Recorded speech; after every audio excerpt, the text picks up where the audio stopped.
салом тамошобинони гиромӣ, хулосаи хабарҳои муҳими 5 феврали тоҷикистонро аз пойгоҳи хабарии бомдод бароятон пешкаш мекунем. шурӯъ мекунем аз як нигоҳи кӯтоҳ ба сархати хабари муҳими рӯз дар ин барнома. ҳалокати овозхони шинохтаи тоҷик Дамирбек Олимов дар як садама. боқир сабаби баҳсаш бо раиси маорифро шарҳ дод ва ӯ гуфтам ки маро ба ҳолам гузор ва ба сиёсат кордор нашав. эътирози хешовандони Саид Абдуллои Нурӣ дар назди сафорати Тоҷикистон дар пойтахти Олмон. сардори милисаи Ҷайҳун ба пешонии Кисело монда буд. раиси суд ё сардухтур гардиши нав дар ин моҷарои пурсарусадо. ҳабси 3 ҷавон ва ҷаримаи 1 ҷавонзан дар пайи муноқиша дар назди каҳвахонаи Нью-Йорк. дар ним моҳи охир дар Тоҷикистон 245 ҳолати сирояти коронавирус сабт шудааст. субҳи 5 феврал дар Тоҷикистон боз як заминларза рӯй дод ва акнун тафсилоти хабарҳо. Дамирбек Олимов, овозхони ҷавону шинохтаи тоҷик, шаби 5 феврал дар як садама дар гардиши боғи миллӣ дар мавзеи Сартуқай дар ҳудуди ноҳияи Бобоҷон Ғафуров ҷон бохт. дар ин садама ду навозандаи гурӯҳи Дамирбек Олимов ҷароҳат бардоштанд. бино ба хабарҳо мошини Дамирбек Олимов дар роҳи бозгашт ба Хуҷанд аз як ҳунарнамоӣ дар ноҳияи Бобоҷон Ғафуров дучори садама шуд. овозхони Равоншод Амагӣ 32 сол дошт. аз ӯ 3 фарзанд ятим монд. Акбар Шарифӣ, сухангӯи раёсати вазорати корҳои дохила дар вилояти Суғ гуфт, садама шаби 5 феврал соати 1:40 дақиқа дар роҳи мошингарди шоҳрои Сомғор Хуҷанд дар гардиши боғи миллӣ рух додааст. Дамирбек Олимов аз ӯҳдаи идораи мошини тамғаи Хонда рақами қайди давлатияш 9839 PH01 набаромада аз роҳ берун мебарояд. дар натиҷа мошин чапа шуда, ронанда бо ҷароҳати вазнин дар ҷои ҳодиса ба ҳалокат расид. дар дохили мошин ғайр аз Дамирбек Олимов боз 2 нафари дигар, яке Суроб Бердиев, соли таваллудаш 1995, сокини шаҳри Хуҷанд ва Муқимҷон Юсупов, соли таваллудаш 1993, сокинони ноҳияи Бобоҷон Ғафуров буданд. ҳар ду ҷароҳати ҷисмонӣ бардошта, ҳоло дар беморхонаи марказии шаҳри Хуҷанд бистарӣ мебошанд. нақл қавл кардааст аз Акбар Шарифӣ, нашрияи маҳаллии Пресса-Тиҷи. Парвизбек Муродов, мудири ширкати продюсерии ҷм, ки Дамирбек Олимовро низ продюсерӣ мекард, дар суҳбат бо радиои Озодӣ гуфт, ҷасади овозхони ҷавонмаргро аз сардхона ба зодгоҳаш ноҳияи Диваштич бурданд. Пресса-Тиҷи хабар дод ки маросими намози ҷанозаи овозхон соати 16 дар зодгоҳаш ноҳияи Диваштич баргузор мешавад. Парвиз ТВ дар каналаш дар Телеграм аксҳои мудҳишеро аз маҳалли ҳодиса нашр кард. ин канал акси баъд аз марги Дамирбек Олимовро низ нашр кардааст, вале ба далели ахлоқӣ мо аз бознашри он худдорӣ мекунем. Дамирбек Олимов 20 марти соли 1989 дар ноҳияи Диваштич ба дунё омада, донишкадаи санъат ба номи Содирхон Ҳофизро дар шаҳри Хуҷанд хатм кардааст. Дамирбек Олимов собиқаи ҳунариашро бо хондани таронаҳои шашмақом сар карда, чандин сол дар ансамбли Нури Хуҷанд таҳти раҳбарии ҳунарманди мардумии СССР Ҷурабек Муродов ҳунари худро сайқал додааст. Дамирбекро таронаи кабутар ки бо Нигина Амонқулова дар сабки мавригӣ иҷро карданд машҳур кард. аз ӯ ба ғайр аз кабутар чандин таронаи шокори дигар ба мисли Дунё ва Зиндагӣ бо қист ёрон меравад ба ёдгор монд. равонаш шод буд. Маҳмадбоқир Маҳмадбоқиров, маъруф ба Боқир, яке аз лидерони ғайрирасмии Вилояти Мухтори Кӯҳистони Бадахшон, рӯзи 5 феврал муроҷиатномаеро бо номи ҳамаи ҳамватанон нашр кард. Боқир дар паёми хатӣ ки нусхааш ба дасти идораи пойгоҳи хабарии бомдод низ расид, худро танҳо сокини маҳаллаи Хоруғи Боло номида навиштааст ки ҳамчун як шаҳрванди Тоҷикистон барои мубориза ба зидди беқонунӣ, беадолатӣ, коррупсия, суистифода аз вазифа ва поймол кардани ҳуқуқу озодиҳои мардум ба эътироз нисбат ба баъзе кормандони ҳокимият маҷбур шудааст. Боқир аз ҷумла аз ҳаводиси хунини солҳои 2012 ва 2014 дар Хоруғ ёдовар шуда навиштааст, бо он ки дар ин ҳодисаҳо дар солҳои 2012 беш аз 20 нафар ва соли 2014 3 нафар кушта шуданд, касе барои ин ба ҷавобгарӣ кашида нашуд, балки баръакс ҳоло чандин кормандони мақомоти қудратӣ рутбаҳои баландтар гирифтанд. лидери ғайрирасмии Бадахшон Амин Тавр беҷазо мондани қонуншиканӣ ва суистифода аз мансаб از طرف یاور پروکورور روشقلعه امیرزاده و کارمند میلیس این نویه حبیب محمدوف را جنایت کروپسیونی نامید که سرچشمه کشته و زخمدار شدن آدمان بیگناه گردید و تمام ولایت را ناآرام ساخت. محمد باقرов یک بخش عمده مراجعتنامه‌اش را به ماجرای او با سردار اداره معارف ولایت لطفالله نوروزوف بخشیده نوشته است که سبب پیش نوروزوف رفتنش این بود که معلمان و معلم‌های زیاد به نزد من آمده برای مجبوراً گرفتن اینترویو و واکنش نشان دادن شکایت کردند. اما باقر ادعای مقامات و خود نوروزوف را درباره لطوکوب کردن سردار اداره معارف رد می‌کند. من پیش او با مصلحت در اومده فهمیدم که زیاده از 2 ماه شد که تو کار خود را مانده معلمان را نسبت به من برای دادن اینترویو و بدنام کردن من روانه میکنی، اولی هون که به قول خودت یک معلم عادی و تربیتگر نسل نورس هستی. مرا به حالم گذار و به سیاست کاردار نشو. اما او این کار را بیشتر ادامه داد. من بارها به مردم شریف نویه ونج و درواز مراجعت کرده بودم که ما و شما یک برادر هستیم و یک جزء جدا نشونده می باشیم، ولی شما باشد به گفته‌های من اعتبار نداده مرا از شبکه‌های تلویزیونی جنایتکار نام میبرید. حالا اون که شما شخصیت مرا به پورگی یگان کس نمیشناسید. من بار دیگر به تمام مردم بدخشان مراجعت کرده میگویم که ما یک برادر هستیم. ما را یگان کس از همدیگر جدا کردن نمیتواند. دادستانی ولایت مختار کوهستان بدخشان اخیراً خبر داد که بر اساس شکایت نوروزوف به ضد محمد باقرов بر اساس 4 بند کودکس جنایتی با اتهامات چون استفاده زور نسبت به نماینده حاکمیت، تحقیر نماینده حاکمیت، ویران کردن دخل ناپذیری مردم و برانگیختن کینه و عداوت محلگرایی پرونده جنایتی آغاز کردند. دادستانی گفت حادثه روز 29 ینور روی داده است، ولی محمد باقرov از دعوت مقامات تفتیشاتی سرکشی کرده برای بازپرسی حاضر نشد. محمد باقرov افسر سابق قشون‌های مرزبانی تاجیکستان 58 سال داشته یکی از پرنفوذترین لیدران غیر رسمی بدخشان به شمار می رود. مراجعتنامه باقر در حال نشر شد که بنا به اطلاع دریافتی مقامات به او التیماتوم گذاشتند که خودش را تسلیم کند و در نزد قانون جواب بگوید، وگرنه برای بازداشتش عملیات ویژه برو انداخته می شود. روز 4 فوریه گروهی از فرزندان و خویشاوندان سید عبدالله نوری رهبر سابق اتحاد نیروهای مخالفین تاجیک و اساسگذار حزب فعلا در تاجیکستان ممنوع نهضت اسلامی همراه با دیگر طرفداران اپوزیسیا در نزد سفارت تاجیکستان در شهر برلین پایتخت آلمان همایش اعتراضی برگزار کردند. آنها از مقامات تاجیکستان رهایی بلافاصله نصرت الله سیدوف برادرزاده سید عبدالله نوری را طلب کردند. نصرت الله سیدوف از روز 24 ینور در بازداشت قرار دارد. نزدیکانش میگویند تا حال درباره عیبنامه‌اش معلومات مشخصی در دست ندارند، بجز اینکه نصرت الله سیدوف گویا به دریافت مبلغ‌های پولی از خارج گمان بر می شود. گفته می شود که این پول‌هایی است که خویشاوندان در خارجه بوده توسط سیدوف به خویش و تبار در تاجیکستان بودهشان فرستادند، ولی بنا به خبرهای تصدیق نشده به ضد نصرت الله سیدوف بر اساس ماده 307 قسم 2 با اتهام همکاری با سازمان افراطی پرونده جنایتی گشودند. این بند قانون همچون جزا از 4 تا 7 سال زندان را پیش بینی میکند. نزدیکانش این اتهام را رد میکنند و میگویند پسر برادر خرده نوری هیچ ربطی به فعالیت‌های سیاسی نداشت و عضو یگان سازمان نیست و یک عمر در زادگاهش دهه نورآباد جماعت تاجیک‌آباد نویه وخش به دهقانی مشغول بود. تظاهرات در برلین نخستین همایش اعتراضی با اشتراک خویشاوندان سید عبدالله نوری است.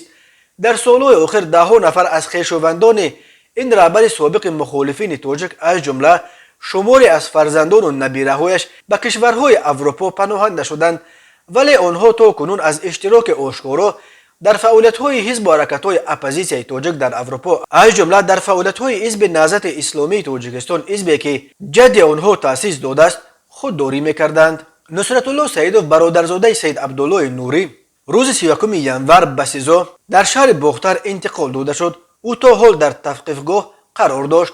نصرت الله سیدوف نیمه دوم روز 24 ینور برای ریاست کارهای داخلی ولایت ختلان دعوت شده بعد بازپرسی بازداشت شد. مقامات این خبر را تا حال شرح ندادند، ولی از خانواده نوری به پایگاه خبری بامداد گفته بودند که نیمه دوم روز 24 ینور 5 نفر از خویش و تبار ما را از ناحیه وخش به ریاست کارهای داخلی ولایت دعوت کردند. دیگران را بعد بازپرسی جواب دادند، ولی نصرت الله را بازداشت کردند. کسی سبب بازداشت او را شرح نمیدهد. نصرت الله سیدوف پسر عطا سیدوف برادر خردی سید عبدالله نوری در دهه نورآباد جماعت تاجیک‌آباد ناحیه وخش به سر میبرد و یک خواجگی دهقانی به نام استقلال 2001 را میچرخاند. سید عبدالله نوری سالهای زیاد در سفخوز ترکمنستان ناحیه وخش زندگی کرده است و اکثر خویش و تبارش تا حال در همین جا به سر میبرند. نوری که سال 1997 همچون رهبر اتحاد نیروهای مخالفین سازشنامه صلح را با پرزیدنت امامعلی رحمان امضا کرد و تا سال 2001 رئیس کمیسیون آشتی ملی بود. سال 2006 در سن 59 از عالم چشم پوشید. فعالیت حزب نهضت اسلامی تاجیکستان در تاجیکستان سال 2015 رسما منع گردیده. این حزب بر روی خط سازمان‌های افراطی و تروریستی شامل کرده شده است. شب 5 فوریه در راه بازگشت از یک هنرنمایی در یک توی در ناحیه باباجان غفوروف دمیربک عالموف آوازخوان جوان و شناخته تاجیک در یک صدمه در موضع سرتوقای در کنار شهر خوجند جان باخت. دمیربک همگی 32 سال داشت. از او 3 فرزند، 2 پسر و 1 دختر یتیم ماندند. در این صدمه 2 نوازنده گروه دمیربک عالموف جراحت برداشتند و حال طبیبان برای نجات جان آنها تلاش دارند، اما آوازخوان جوانمرگ را الکی در زادگاهش در ناحیه دیوشتیج به خاک سپاریدند. این بار اول نیست که هنرمندان شناخته تاجیک در صدمه های نقلیاتی جان میدهند. سال 1979 مقدس نبیه، سال 1991 نرگس بندیچویه و سال 2020 بهرام غفوری بر اثر صدمه جان خود را از دست داده هواداران خود را غرق ماتم کردند. صبح 7 آگوست سال 2020 ساعت 04:00 دقیقه بر اثر در خیابان رودکی در مرکز دوشنبه در نزدیکی دانشگاه آموزگاری به کم از برخوردن یک ماشین جیپ لندکروزر بهرام غفوری آوازخوان شناخته استراد تاجیک در جای حادثه به هلاکت رسیده. راننده جیپ معاون پروکورور ناحیه فردوسی اسلام انورزاده و مسافر دیگر ماشین ظریفوف بهادر سال تولدش 1986 ساکن دهه کنگورت ناحیه تیمورملک جراحت وزنین برداشتند. بهرام همگی 44 سال داشت. مقدس نبیه یکی از توپناکترین ستاره های استراد تاجیک عصر 20 ماه سپتامبر سال 1979 وقتی همگی 29 سال و در اوج شهرت قرار داشت در یک صدمه تا حال پراسرار به هلاکت رسید. ماشینی که در آن مقدس نبیه و آوازخوان شهرتیار انسامبل گلشن از یک هنرنمایی در توی به دوشنبه برمیگشت در منطقه تکفان ناحیه عینی بر اثر صدمه نقلیاتی به هلاکت رسید. مقدس اون وقت همگی 29 سال داشت. غالب آزمون معتبر صدای آسیا نرگس بندیچوی و از ستاره های تازه ظهور کرده در آسمان استراد تاجیک اول سالهای 90 بود. او 21 سپتامبر سال 1991 همگی چند روز پیش از جشن 25 سالگیش در یک صدمه در دره ورزاب به هلاکت رسید. از نرگس که سابقه خیلی کوتاه در صحنه داشت همگی چند ترانه به یادگار ماند، ولی همه ترانه های شاکار و بیانگر آنکه هنر تاجیک در آن تیر ماه سال 1991 چه استعداد نادری را از دست داد. تماشابینان عزیز، یادآور می‌شویم خلاصه مهمترین اخبار تاجیکستان را از پایگاه خبری بامداد تماشا دارید. برنامه را ادامه می‌دهیم. ماجرای شب 31 دکامبر سال 2021 بین سردار شعبه وزارت کارهای داخلی ناحیه جیهون و رئیس سود ناحیه رخ داده است. در این باره ولی وایدوف معاون پروکورور ولایت ختلان روز 3 فوریه ضمن نشست مطبوعاتی دادستان ولایت خبر داده است. قبلا گفته میشد که این ماجرا میان سردار شعبه وزارت کارهای داخلی و سردختر ناحیه سر زده است و سردار شعبه میلیڅا به پیشانی سردختر سلاح گذاشته است. ماجرا شب 31 دکامبر سال 2021 بین سردار شعبه وزارت کارهای داخلی قربانعلی پولاد و رئیس سود ناحیه جیهون محیدین زاده سر زده است.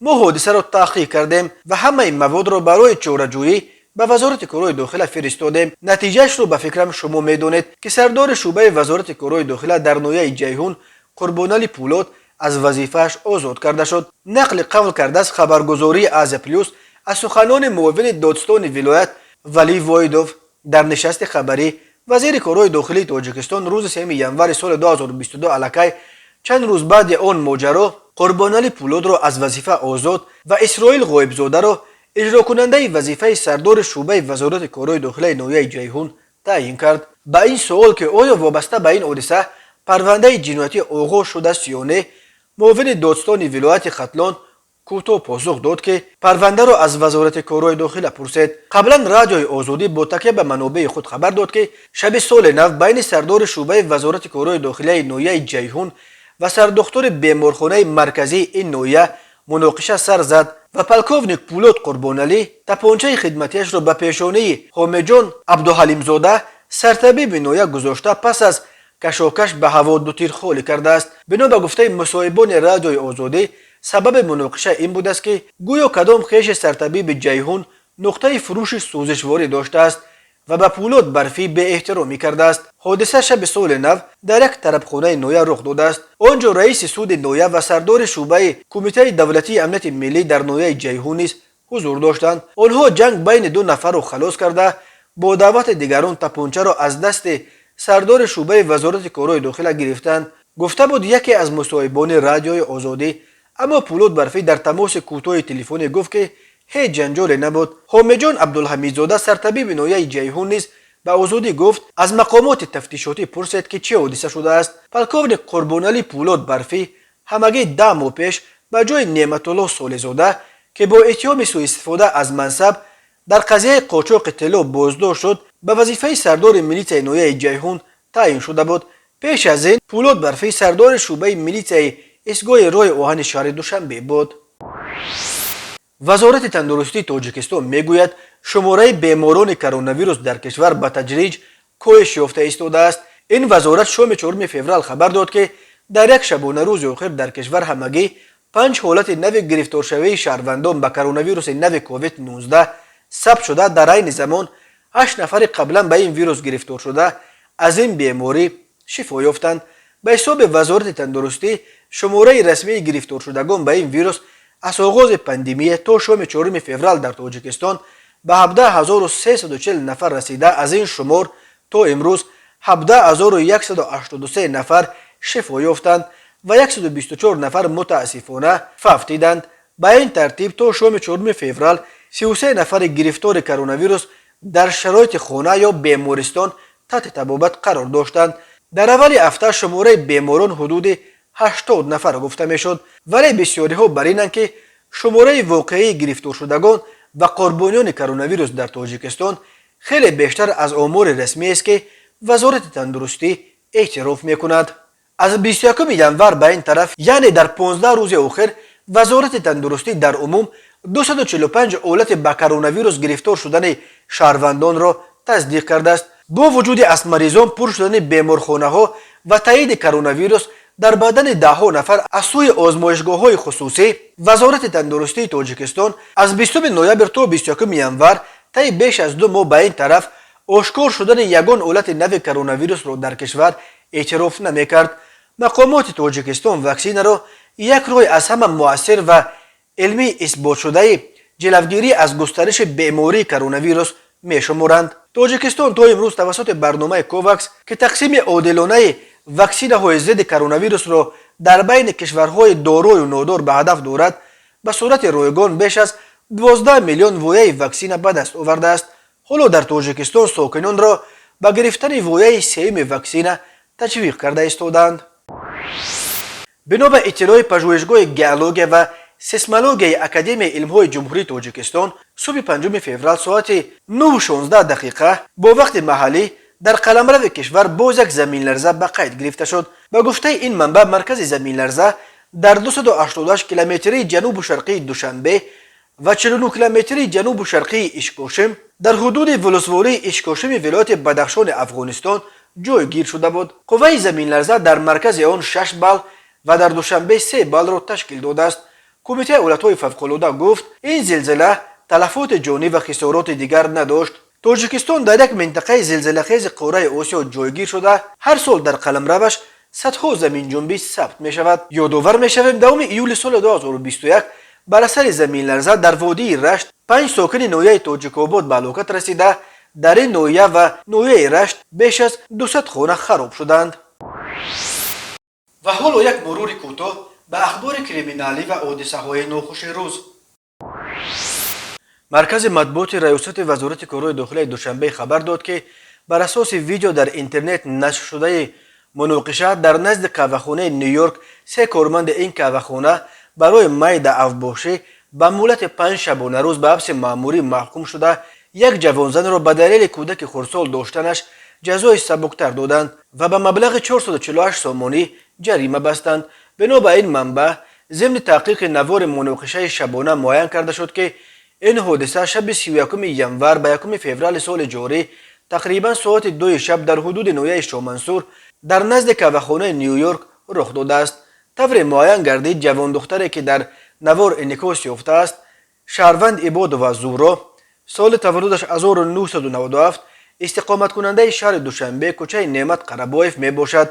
نامبرده تخمیناً ساعت 2 شب به قهوه‌خانه نیویورک برای گرفتن تلفن فراموش نموده برادرش می آید که در این حالت نسبتش کارمندان قهوه‌خانه مذکور دخلانه رفتار نموده او را مورد آزار و تحقیر قرار می دهند. سپس در جواب چنانی که در نوار دیده می شود شهروند عباد و زورا نیز به سخن‌های تحقیرآمیز و با الفاظ قبیح و صدای بلند کارمندان قهوه‌خانه را مورد دشنام و حقارت‌های قبیح قرار داده آرامی جمعیت و آسوده‌حالی شبانه شهروندان را خلل‌دار ساخته است.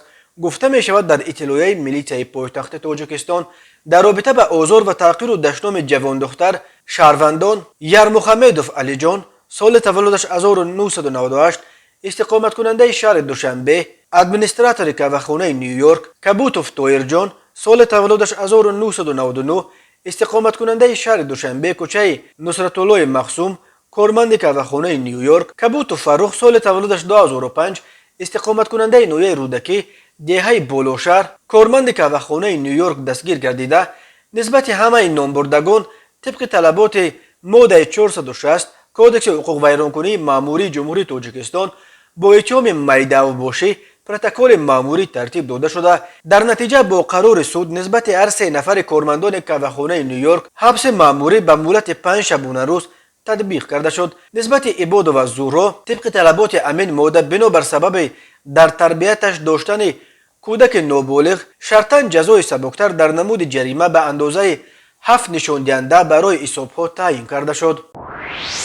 هنگام گذرانیدن چاره‌بینی‌های اپراتیوی جستجویی از جانب کارمندان شعبه وزارت کارهای داخلی 1 در ناحیه شامنصور، مرد 36 و جوان 24 ساله ساکن پایتخت با گمان قلابی دستگیر کرده شدند. نامبردگان 20 نوامبر سال 2021 با راه فریب به باوری جوان 26 ساله ساکن شهر دوشنبه در آمده از او یک عدد افت تمغه تویوتا کمری و 120,000 سامانی گرفته وعده دادند که تا 5 دکامبر سال 2021 به پررگی مبلغش را پرداخت میکنند. اما نامبردگان افت مذکور را فروخته مبلغ‌های به دست آوردهشان را به منفعت شخصیشان صرف نمودند. نسبت به این حالت تفتیشات ادامه دارد. به شعبه وزارت کارهای داخلی در شهر ایسار مکتوب شرکت کلاه تاجیک وارد گردید که 28 ینور سال 2022 تخمیناً ساعت 23:00 شخصان نامعلوم با راه پنهانی به منطقه ممنوعگاه واقع در شهر مذکور در آمده از آنجا تجهیزات ساختمانی را دزدیده از جای حادثه غیب زدند. ضرر رسانیده شده 118,091 سامانی را تشکیل می‌دهد. هنگام گذرانیدن چاره‌بینی‌های اپراتیوی جستجویی از جانب کارمندان میلیشیا، جوانان 26، 23 و 22 ساله ساکنان امین شهر همچون گمانبر در صادر نمودن جنایت دزدی دستگیر کرده شدند. اوید به این حالت تفتیشات ادامه دارد. تماشابینان عزیز و گرامی، این بود مرور به خلاصه چند خبر مهم امروز تاجیکستان.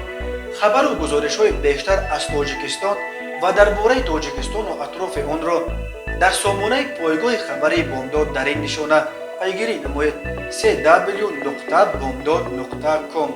خوش باشید.